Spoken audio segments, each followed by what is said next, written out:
Assalamualaikum warahmatullahi wabarakatuh. Bismillahirrahmanirrahim. Alhamdulillahirabbil alamin. Wassalatu wassalamu ala asyrafil anbiya wal mursalin sayyidina maulana Muhammad wa ala alihi wa ashabi ajmain, amma ba'du.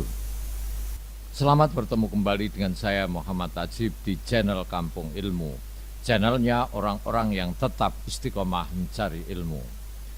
Sahabat Kampung Ilmu yang berbahagia, pada kesempatan ini saya akan menyampaikan hubungan ilmu fikih dengan ilmu-ilmu lainnya. Hubungan ilmu fikih dan ilmu-ilmu lainnya.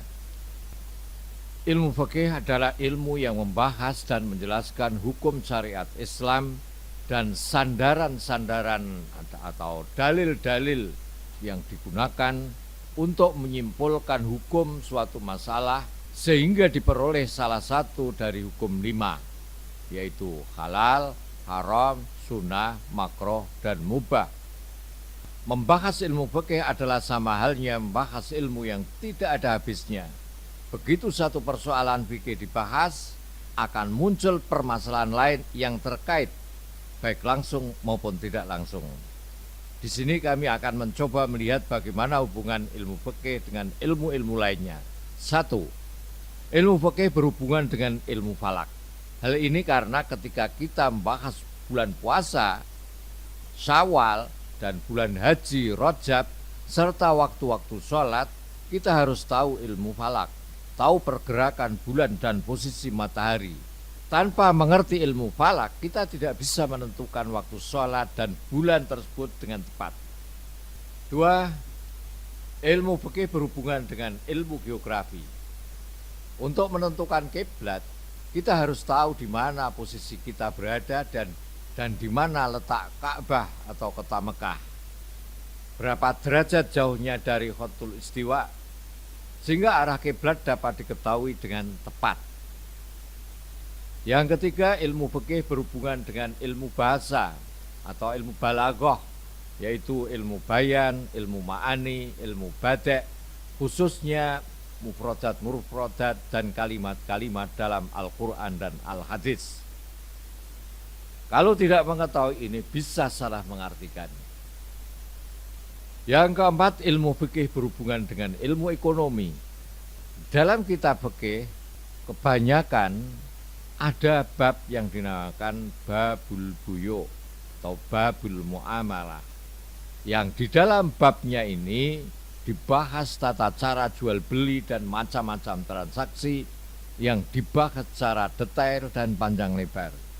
Lebih-lebih ilmu ekonomi itu mengalami perkembangan yang cepat seperti saat ini. Sehingga kita harus tahu agar kita bisa menyimpulkan suatu hukum sebuah aktivitas yang dari sudut ilmu fikih hukumnya halal atau haram atau mubah.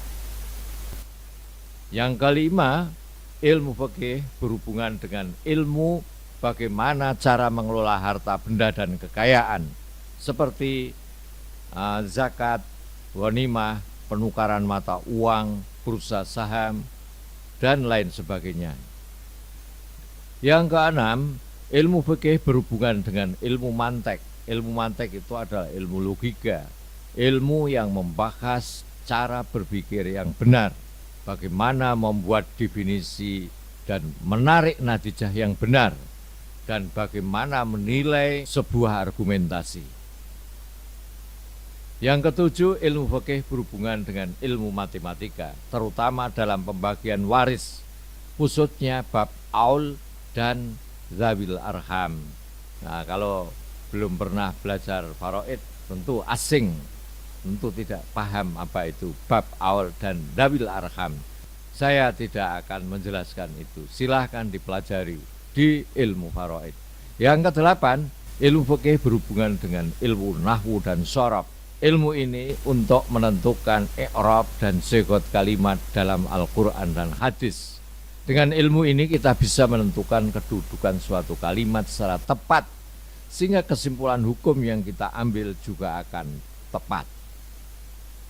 Yang kesembilan, ilmu fikih berhubungan dengan ilmu kedokteran.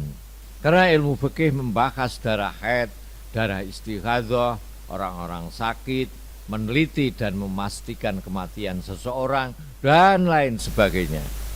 Yang ke-10 ilmu fikih berhubungan dengan ilmu kemasyarakatan atau ijtimaiyah. Karena ilmu fikih membahas hukum menimbun barang, memonopoli barang, putusan-putusan hakim, dan apa akibatnya secara sosial, juga tentang tradisi atau adat istiadat, dan lain-lain masalah yang muncul di tengah-tengah masyarakat. Yang ke-11, ilmu fikih berhubungan dengan ilmu tafsir. Bagaimana menafsirkan suatu kalimat atau ayat dengan ayat lain sehingga tidak terjadi kontradiksi. Bagaimana menggunakan metode penafsiran untuk mengeluarkan sebuah hukum syariat. Bagaimana memaknai suatu kalimat yang kalimat itu sama tetapi mempunyai makna yang berbeda-beda, dan lain sebagainya. Yang ke-12, ilmu fikih berhubungan dengan ilmu dirayah hadis. Ilmu ini untuk mengetahui muktabar dan ghairu muktabarnya suatu hadis, untuk mengetahui sahih, dhaif, hasan, mursal, dan marfu sebuah hadis, untuk mengetahui kualitas hadis, dan lain sebagainya. Yang ke-13, ilmu fikih berhubungan dengan ilmu filsafat. Karena ilmu fikih membahas sihir, ramalan, ilmu nujum, kematian, dan yang lebih penting lagi adalah membahas pandangan hidup. Kita tahu bahwa pandangan hidup itu adalah merupakan cara berpikir orang, dan cara berpikir orang itu adalah menentukan sikap dan perilaku orang itu. Yang ke-14, ilmu fikih juga berhubungan dengan ilmu kimia. Karena ilmu fikih juga membahas tentang alkohol, racun, zat-zat yang membuat orang kecanduan dan memabukkan, dan lain sebagainya. Yang ke-15, ilmu fikih juga berhubungan dengan ilmu irfan dan tasawuf, ilmu tentang kesucian batin manusia. Karena setiap syariat sekecil apapun itu pasti mengandung pesan moral, yaitu bertujuan untuk membersihkan kotoran lahiriah dan batiniah seorang. Dan yang ke-16, ilmu fikih juga berhubungan dengan ilmu tarikh Nabi. Karena banyak peristiwa-peristiwa yang melahirkan hukum fikih. Yang ke-17, silahkan diteruskan sendiri. Kesimpulannya, ternyata ilmu fikih itu berkaitan dengan banyak ilmu. Bahkan satu ilmu yang berkaitan dengan ilmu fikih ternyata juga berkaitan dengan macam-macam ilmu lainnya.